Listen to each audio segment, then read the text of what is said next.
सर्वांना नमस्कार. रुद्रदामिनी love स्टोरीचे 65 episode यापूर्वीच अपलोड केलेले आहेत.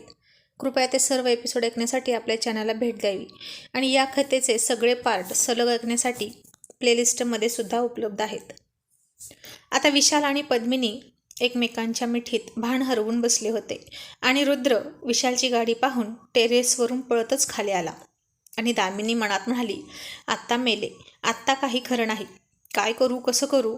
रुद्रला दादा सापडला आणि दादाचं रुद्र काय करेल काही सांगता येत नाही. असा विचार करून ती धावतच रुद्राच्या मागे पळाली आणि इतक्यात पायरीवरून तिचा पाय स्लिप झाला आणि ती खूप जोरात आपटली. तिच्या हातातल्या बांगड्यासुद्धा फुटल्या आणि तिच्या डोक्याला जखम झाली आणि ती खूप जोरात ओरडली. तसं रुद्रनं पाठीमागे पाहिलं आणि तिच्या दिशेने धावला. दामिनी, अगं काय हे, किती वेंधळे आहेस ग तू? इतकी का पळत होतीस माझ्या मागे? वेडी आहे का तू? असं तो म्हणाला आणि दामिनी रडत म्हणाली, रुद्र खूप दुखतंय रे, बहुतेक माझा पाय मुरगळला आहे. आणि रुद्रनं तिला मिठीत उचलली आणि बेडरूममध्ये घेऊन गेला आणि आता दामिनी मुद्दाम खूप मोठ्यानं ओरडत होती. रुद्र म्हणाला, दामिनी, किती लहान मुलासारखी ओरडतेस तू? तुझ्यापेक्षा ते लहान मूल बरं. आणि तरीही ती मुद्दाम पद्मिनी आणि विशालला ऐकू जाईल इतक्या मोठ्यानं ओरडत होती. आणि आता हे विशालनं ऐकलं तसा तो घाबरला आणि झट दिशी पद्मिनीपासून दूर झाला. त्याच्या मिठीत डोळे मिटून बसलेली पद्मिनी म्हणाली, काय झालं साहेब, तुम्ही असे दचकून का उठलात? आणि विशाल घाबरून म्हणाला, पल्लवी, आता मला निघावं लागेल बहुतेक, रुद्र खाली येतोय. आणि आता पद्मिनीसुद्धा हादरली आणि म्हणाली, आता काय करायचं साहेब? त्यानं तुम्हाला पाहिलं तर? साहेब, तुम्ही एक काम करा, तुम्ही ना इथेच लपून बसा. विशाल म्हणाला, नको पल्लवी, लपून बसलो आणि त्यानं मला पाहिलं तर खूप मोठा अनर्थ होईल. बहुतेक दामिनी त्याला घेऊन रूममध्ये गेली आहे, त्याचाच फायदा घेऊन मी निघतो, असं म्हणून घाई गडबडीत त्यानं तिचा निरोप घेतला आणि बाहेर गेला. आणि इतक्या वेळात रुद्रनं दामिनीला बेडवर ठेवली आणि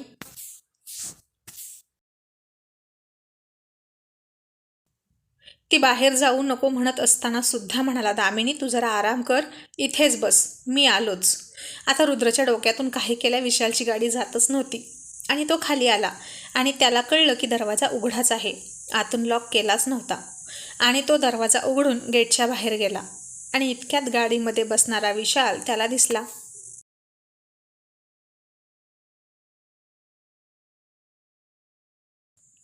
आणि विशालनं सुद्धा रुद्रला पाहिलं आणि आता विशाल खूप घाबरला. त्याच्यापासून पळूनसुद्धा उपयोग नव्हता. आणि रुद्र पुन्हा विशालजवळ आला आणि पुन्हा त्याच्याकडे तिरक्या नजरेनं बघत त्यानं गाडीवर हाताच्या बोटानं टकटक वाजवली आणि विशालने काच खाली घेतली आणि कसं तरीच हसत म्हणाला, रुद्र, तू झोपला नाहीस अजून? आणि रुद्र त्याच्या चेहऱ्यावरचे हावभाव बारीक न्याहाळत म्हणाला, माझं सोडा हो अग्निहोत्री साहेब, पण तुम्ही इतक्या रात्री तेही या एरियामध्ये काय करताय? का आजही तुमच्या बहिणीनेच बोलावलं होतं तुम्हाला? अग्निहोत्री साहेब, तुम्हाला असं नाही वाटत का की आजकाल तुमच्या या एरियामध्ये खूप चक्रा होतात? आता विशाल गप्पच बसला, काय बोलणार ना. हा रुद्र तर पोलिसांचा पण बाप होता. पोलीसमध्ये असता तर नक्कीच विशालच्या तोडीस तोड असता तो. आणि विशाल काहीतरी बोलणार इतक्यात त्याचा फोन वाजला. आणि आजही विशालचं नशीब विशालच्या पत्त्यावरच पडलं आणि फोन पोलीस स्टेशनमधून होता. विशाल म्हणाला, बोला कदम, काय म्हणता? आता विशालची सुद्धा नाईट ड्युटी सुरू होती. नाईट ड्युटीमधूनच तो पद्मिनीला भेटायला आला होता. आणि कदम म्हणाले, साहेब, आत्ताच एक फोन आला होता की अमुक अमुक एरियामध्ये एक जबरी चोरी झाली आहे आणि चोरांनी घरातील वृद्ध दाम्पत्यांना बेदम मारहाण केली आहे आणि ते चोर चोरी करून फरार झाले आहेत. आणि आता मग काय, तो एरिया रुद्रचाच होता आणि कदमने जे घर सांगितलं ते रुद्रच्या घराच्या अगदी समोरचं 2 नंबरचं घर होतं. आणि विशाल म्हणाला, ओके, मी त्याच एरियामध्ये आलोय आणि त्याच कामासाठी आलेलो आहे. कदम, तुम्ही आणखीन दोघांना घेऊन पंचनामा करण्यासाठी या. आणि कदम म्हणाले, पण साहेब, इतक्या रात्री? पंचनामा सकाळी केला असताना. विशाल त्याला दम देऊन म्हणाला, कदम, तुम्ही सकाळी तुमचं टर्मिनेशन लेटर घ्यायला या. मी आत्ता फोन करून तुमची तक्रार करतोय वरती की तुम्हाला ड्युटी सोडून झोपा काढण्यात जास्त इंटरेस्ट आहे. मी तिथेच आहे या एरियामध्ये. पुढे निघालोय, गुपचूप पटकन या. आणि आता विशालची ती भाषा ऐकून रुद्र थोडा गालात हसला आणि मनात म्हणाला, बाकी कसा का असे ना हा अग्निहोत्री, पण ड्युटीवर याचं खूप जास्त प्रेम आहे. त्याच्या बायकोचं कसं होणार काय माहीत. हा जर रात्रभर असाच बाहेर फिरत राहिला तर. बिचारी, कोण देईल याला मुलगी आणि कोण करेल याच्याशी लग्न काय माहीत. घरच्यांसाठी खूप कमी वेळ असतो याच्याकडे. आणि आता विशाल त्याला म्हणाला, रुद्र, येथे एक चोरी झालेली आहे आणि त्यासाठीच मी इथं आलोय. रुद्र म्हणाला, हो का? विशाल म्हणाला, बहुतेक घरामध्ये म्हातारे आजी आजोबा पाहून चोरट्यानं डाव साधला आहे. आणि आता रुद्रच्या लक्षात आलं आणि तो म्हणाला, असू शकतो, कारण आम्ही इथे नव्हतो तेव्हा आमच्याही घरात कोणीतरी किचनच्या दरवाजातून घुसण्याचा प्रयत्न करत होतं, असं माझ्या शेजाऱ्यांनी मला सांगितलं होतं. आणि आता विशाल घाबरला, कारण तो विशालच होता, कोणी चोर नव्हता. आणि रुद्र पुढे म्हणाला, पुन्हा एका कपलला संशयास्पदरित्या पावसामध्ये डान्स करताना आमच्या शेजाऱ्यांनी पाहिलं. आम्ही कोणी घरी नाही याचाच फायदा घेऊन कोणीतरी येत होतं, पण मी पोलिसात तक्रार नाही केली आणि करणारही नाही. तो कोण आहे हे जर मला एकदा कळलं तर साल्याला बसता येणार नाही इतका मारेल.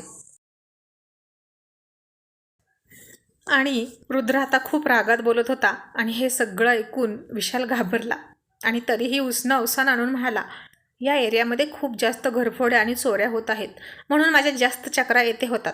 कळलं आता तुला? आणि रुद्र म्हणाला, कळलं, पण तुमच्यासारखे कर्तव्यदक्ष पोलीस अधिकारी असूनही हे होतंय म्हणजे फारच नवल आहे की नाही? असा तो खोचकपणे बोलत म्हणाला. आणि विशाल त्याच्यावर डोळे रोखून म्हणाला, माझ्यासारखा पोलीस अधिकारी तुझा नातेवाईक असूनही हत्यारांची डील करायला तू अजूनही जातोस ना, मला चकमा देऊन? तसंच असतं रे चोरांचं, पण चोर आणि स्मगलर यांचं आयुष्य जास्त नसतं. ते जास्त काळ मोकळा श्वास नाही घेऊ शकत. लक्षात ठेव, तू अजूनही तुझा मार्ग बदललेला नाही हे माहीत आहे मला. आणि कोर्टाच्या तारखा सतत टाळस आहेस तू. आणखी एकदा जर माझ्या तावडीत सापडला तर मी विसरून जाईन की तू माझ्या बहिणीचा नवरा आहेस. आणि हे ऐकून रुद्र थोडा गप्प बसला. मग विशाल म्हणाला, कोणी किती पण हुशार असू दे, कायद्याचे हात खूप लांब असतात. एकदा सापडला की पाताळातून सुद्धा खेचून आणतो आम्ही गुन्हेगाराला. आणि रुद्र हसून त्याला डोळा मारत म्हणाला, बघा प्रयत्न करून. गुड नाईट अग्निहोत्री साहेब, तुमची चालू दे देशसेवा. तुमचे आभार मानून मी झोपायला जातो. तुमच्या बहिणीला माझी गरज आहे ना. त्याचं काय आहे ना, तुमच्या बहिणीचा पाय मुरगळला आहे. आणि हे ऐकून विशालला खूप वाईट वाटलं. रुद्र म्हणाला, अग्निहोत्री साहेब, तुम्ही तुमच्या बहिणीला बघायला येणार नाही का? आणि विशाल म्हणाला, नाही, नको, आता मी ड्युटीवर आहे, मी उद्या येईल. रुद्र म्हणाला, ओके. आणि साहेब, जर तुम्हाला उशीर झाला ना तर कृपा करून आमची वेल वाजवू नका. तुम्ही तुमच्या घरी जा, कारण रात्री अपरात्री सामान्य माणसाच्या घरात पोलिसांनी घुसणं बरं दिसत नाही ना, म्हणून म्हणतो. सकाळी आलात तरी चालेल. तुमच्या बहिणीची घेईन मी काळजी. टाटा, असं म्हणून रुद्र गेला. आणि विशालने सुटकेचा निश्वास सोडला. रुद्र रूममध्ये गेला. दामिनी घाबरत म्हणाली, रुद्र, काय झालं? कुठे गेला होता तू? रुद्र म्हणाला, अगं तुझा भाऊच होता. सॉरी, तुझा भाऊ नाही, कर्तव्यदक्ष इन्स्पेक्टर अग्निहोत्री होते. चोरी झाली आहे आपल्यासमोर, त्यासाठी आलाय.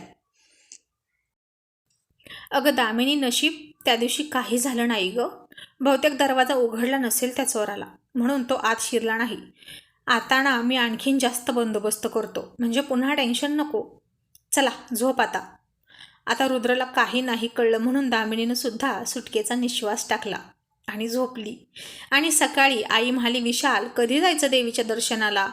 विशाल म्हणाला, आई, अगं दामिनीचा पाय मुरगळला आहे, रुद्र सांगत होता. मी तिला पाहून येतो. तिची काय परिस्थिती आहे ते बघतो आणि मग उद्या जाऊ, चालेल?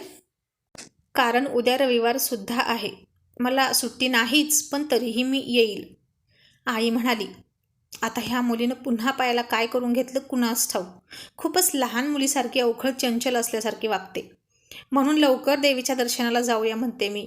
हे असं सतत काही ना काहीतरी होतंय तिच्या संसारात. विशाल म्हणाला, अगं आई, जिने उतरून खाली येताना झालं आहे काहीतरी. तू कुठलाही संबंध कुठे लावतेस? आई म्हणाली, तुम्हाला माझं पटत नाही ना. पण माझंच बरोबर आहे. लक्षात ठेवा, तुम्ही आजकालची मुलं जास्त शिकला म्हणून स्वतःला शहाणे नका समजू. कुठेतरी देव असतो. इतक्यात बाबा आले आणि म्हणाले, झालं का पुन्हा सुरू हिचं देवी पुराण? आणि विशाल तिला हात जोडून नमस्कार घालत म्हणाला, माते, आता शांत होतेस का? मी येतोय ना, आणि तू म्हणशील ते करतो. आता खुश ना?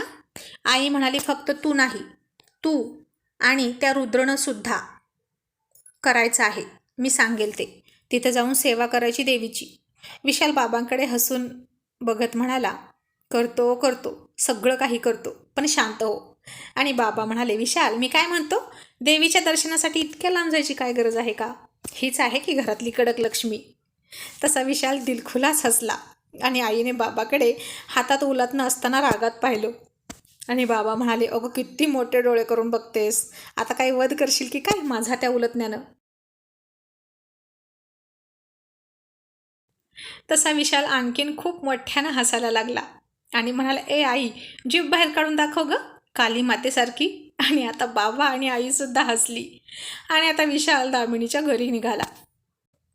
तर दामिनी हळूहळू किचन पुढे उभा राहून नाश्ता करत होती. तिचा पाय सुजलेला होता. रुद्रनं तिला मलम लावलं होतं आणि दोघेही नाश्ता बनवत होते. आणि पद्मिनी डायनिंग टेबलवर बसली होती. इतक्यात विशाल आला आणि सकाळी सकाळी त्याला पाहून पद्मिनी खूप हरकून गेली आणि खूप उत्साहित म्हणाली, गुड मॉर्निंग साहेब.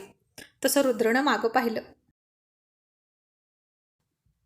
आणि भुवई उंच करून म्हणाला, अरे वा, या म्हणालो की तुम्ही तर सकाळी सकाळीच प्रकट झालात. झोपला होता की नाही रात्रभर अग्निहोत्री साहेब? आणि विशाल गप्प बसला. आणि पद्मिनी म्हणाली, रुद्र, झालं का तुझं सुरू? गप्प बसशील का आता? या ना साहेब, बसा, असं ती म्हणाली. आणि विशाल तिच्या शेजारच्या खुर्चीत बसला आणि त्यानं रुद्र आणि दामिनीची नजर चुकवून तिला डोळा मारला आणि ती लाजायला लागली. तिचे गाल लाल व्हायला सुरुवात झाली. आणि दामिनी म्हणाली, दादा, तू पोलीस स्टेशनला गेला होता की नाही? तो म्हणाला, नाही अगं, आत्ता जाणार आहे. आधी तुला भेटावं म्हटलं आणि आईनंही निरोप दिला आहे की उद्या देवीच्या दर्शनाला जायचं आहे. तू ठीक असशील तर जाऊ. दामिनी म्हणाली, हो, जाऊ ना. रुद्र, उद्या तुला वेळ आहे ना? रुद्र म्हणाला, वेळ आहे, पण आई, बाबा आणि ताईसुद्धा घरी आहेत. त्यांना सोडून कसं जायचं?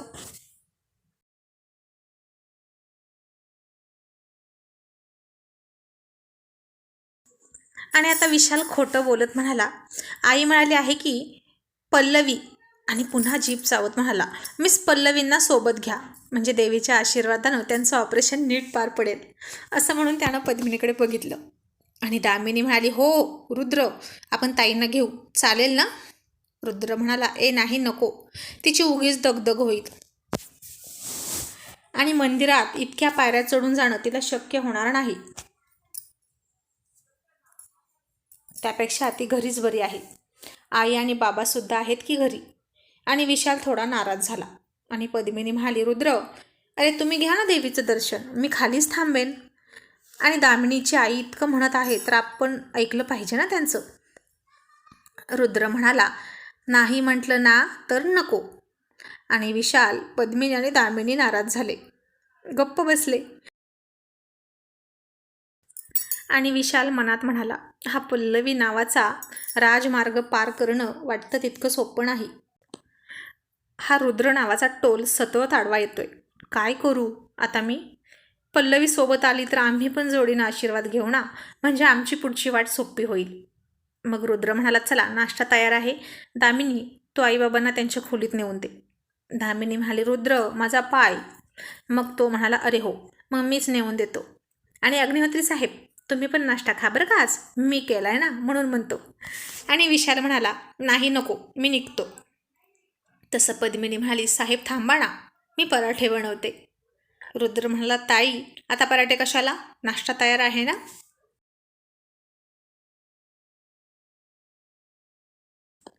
पद्मिनी म्हणाली, पण मला आता पराठे खायचे आहेत रुद्र, आणि मला माहीत आहे तू सुद्धा खाशील सगळ्यात जास्त. रुद्र म्हणाला, ताई, तुझ्या हातचे पराठे कोणाला पण आवडतील, इतके टेस्टी असतात.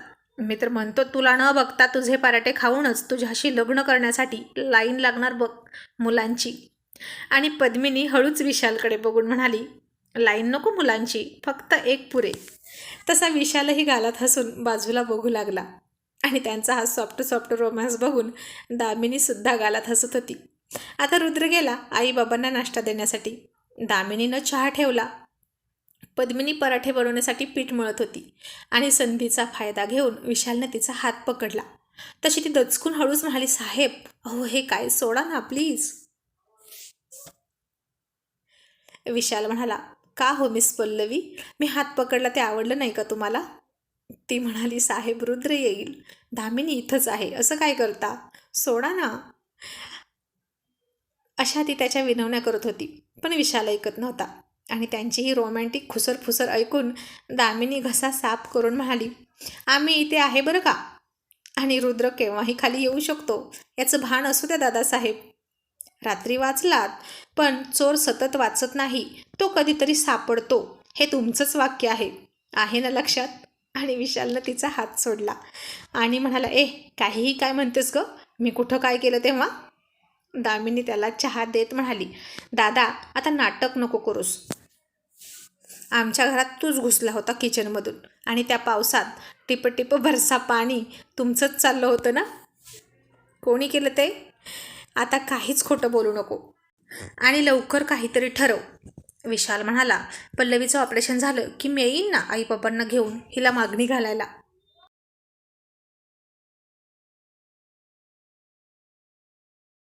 दामिनी म्हणाली, पण रुद्रचं काय करायचं? दादा तू आम्हाला इतका त्रास दिला आहे ना, की आता रुद्र आईबाबांचं काय, पण तू होम मिनिस्टरला जरी घेऊन आला ना तरी कोणाचंच ऐकणार नाही तो. तुला स्वतःलाच त्याला कन्व्हिन्स करावं लागेल. आणि विशाल घाबरून म्हणाला, नाही ग दामिनी, मी बोलून काहीच होणार नाही. माझं तर तो कधीच नाही ऐकणार आणि माझ्यात हिंमतही नाही त्याच्याशी बोलायची. दामिनी म्हणाली, मग बस तसाच म्हातारा होईपर्यंत. आता विजय आला होता, तसंच आता ऑपरेशन झालं ताईचं की मुलांची लाईन लावेल रुद्र. एकापेक्षा एक वरचढ नवरदेव आणेल तो ताईंसाठी. आणि तुझ्यात हिंमत नाही तर प्रेम कशाला केलंस? विशाल म्हणाला, दामिनी तूच बघ ना काही ते, बोल ना त्याच्याशी. दामिनी म्हणाली, त्यानं माझं ऐकलं असतं तर मी केव्हाच बोलले असते, पण त्यानं माझा पत्ता कट करून टाकला आहे. दादा आता तुलाच रुद्रशी बोलावं लागेल. त्याचा चांगला मूड बघून तू त्याच्याशी बोल.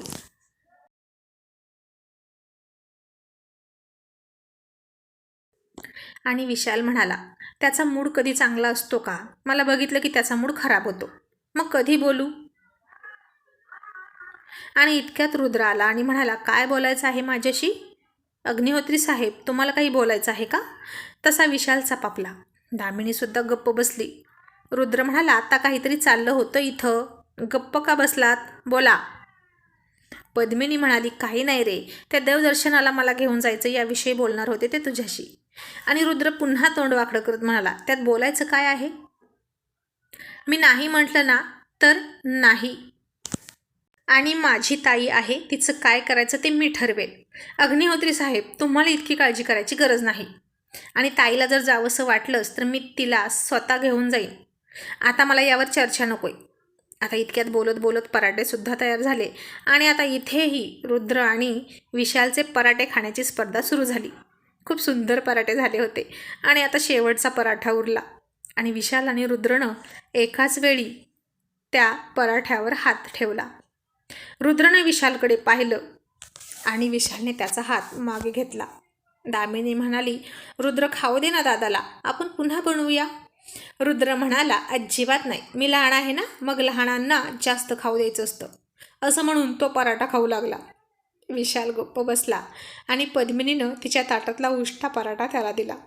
आणि रुद्र म्हणाला, ताई तू खा ना तुझा तुझा.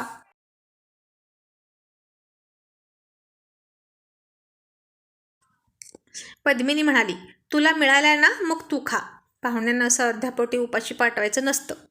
विशालने आता तो पराठा पुन्हा अर्धा केला आणि पद्मिनीला अर्धा दिला आणि अर्धा स्वतः खाल्ला. आणि रुद्र त्याच्याकडे रागावणं बघत होता. मग रुद्र म्हणाला, अग्निहोत्री साहेब ते चोर सापडले का हो, रात्री चोरी केलेले? विशाल म्हणाला, त्यांचे फिंगरप्रिंट्स मिळालेले आहेत, लवकरच सापडतील. रुद्र म्हणाला, दामिनी मला आठवण कर, हे देवदर्शनवरून आलो की आपण आपल्या घरात सुद्धा CCTV बसवायचे. आणि हे ऐकून विशालला ठसकाच लागला आणि शेजारी बसलेल्या पद्मिनीनं त्याच्या पाठीवरून हात फिरवण्यासाठी हात उचलला. तशी दामिनी तिच्याकडे बघून डोळे मोठे करत म्हणाली आणि तिला खुणवलं की असं करू नकोस. मग दामिनीच उठली आणि तिने विशालची पाठ चोळली. रुद्र म्हणाला, आता CCTVचं नाव ऐकून तुम्हाला ठसका लागायचं काय कारण? जशी काय त्या CCTVमध्ये तुमचीच चोरी पकडली जाणार होती. मी बोलतोय ते बरोबर आहे ना? CCTV लावलेच पाहिजे ना? हो ना अग्निहोत्री साहेब? आणि विशाल त्याचा ठसका आवरत म्हणाला, हो ना हो, सेफ्टीसाठी CCTV लावलेले कधीही चांगलेच. मीही तुला तेच सांगणार होतो. आणि आता पद्मिनी तिचा उष्टा पाण्याचा ग्लास गुपचूप विशालसमोर ठेवला आणि विशाल तो ग्लास घेऊन पाणी पिणार इतक्यात तो ग्लास रुद्रनं उचलला आणि तोंडाला लावला आणि म्हणाला, पराठे ताई खूप ऑसम झाले होते बरं का.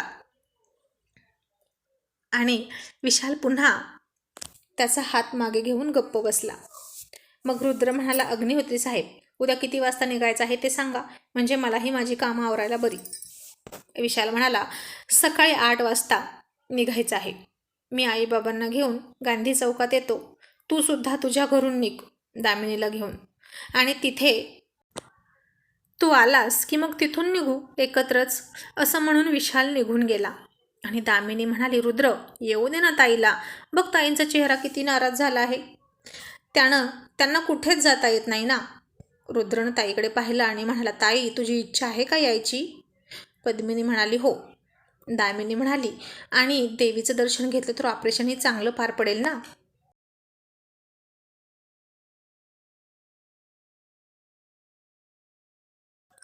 रुद्र म्हणाला, देवीच्या दर्शनानं जर ऑपरेशन चांगलं पार पडत असेल तर ताईला दवाखान्यात न्यायलाच नको, घरीच ऑपरेशन करूया ना आपण. मोठ्या सर्जनची काय गरज? तू पण ना दामिनी इतकी शिकलेली असूनही बिनडोकसारखं बोलतेस. पद्मिनी म्हणाली, रुद्र असं बोलू नये. काही गोष्टी नाही पटल्या तरी करायच्या असतात. आणि मी नको का यायला तर राहू दे, तुम्ही दोघे जा. रुद्र म्हणाला, बरं ठीक आहे ताई, तूही चल.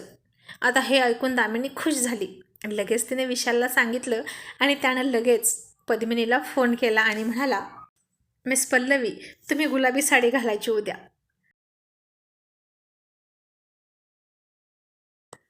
पद्मिनी म्हणाली, साहेब पल्लवी म्हणा ना फक्त, मिस पल्लवी कशाला म्हणताय? विशाल म्हणाला, अहो तुमच्या भावादेखत माझ्या तोंडातून फक्त पल्लवी निघून गेलं तर खूप मोठा प्रॉब्लेम होईल, म्हणून प्रॅक्टिस करतोय. आणि मिस पल्लवी काय किंवा पल्लवी काय, तू आहे तर माझीच ना. वाट बघतोय तुझी, छान तयार होऊन येऊ. पल्लवी लाजून म्हणाली, हो. विशाल म्हणाला, पण पल्लवी तू देवीकडे काय मागशील ग?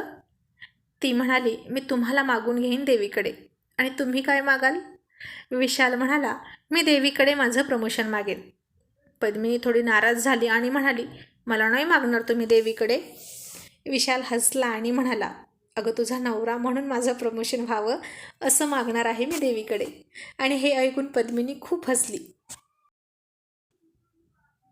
आणि विशाल म्हणाला, I love you miss Pallavi, भेटू उद्या, असं म्हणून त्यानं फोन ठेवला. आणि दुसऱ्या दिवशी सकाळी पद्मिनी खूप सुंदर दिसत होती त्या गुलाबी साडीत. पद्मिनीला दामिनी म्हणाली, ताई अहो किती खास दिसताय तुम्ही या साडीत. रुद्र म्हणाला, ए नजर लावशील माझ्या ताईला, नको बघू तिच्याकडे. दामिनी म्हणाली, तू गप्प रे, आला मोठ्या ताईच्या काळजीचा.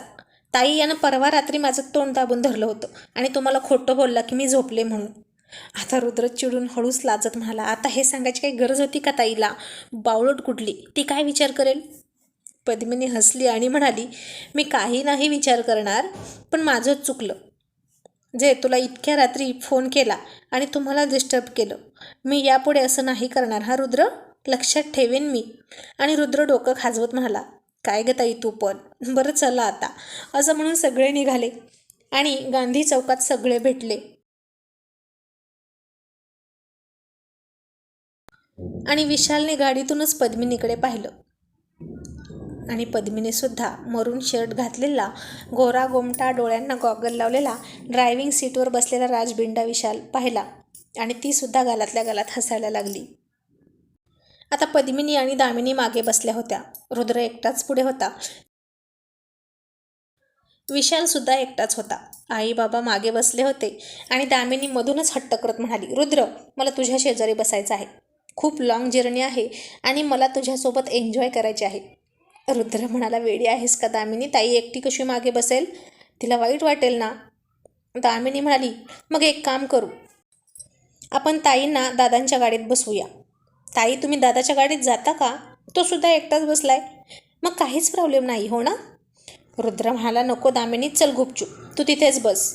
आणि दामिनी रुसूनच बसली आणि रुद्रचा नाईलाज झाला आणि पद्मिनी विशालच्या शेजारी बसायला आली.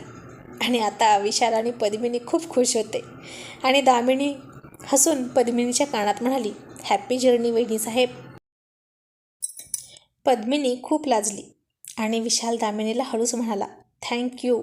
आणि त्यानं हसूनच गाडी स्टार्ट केली.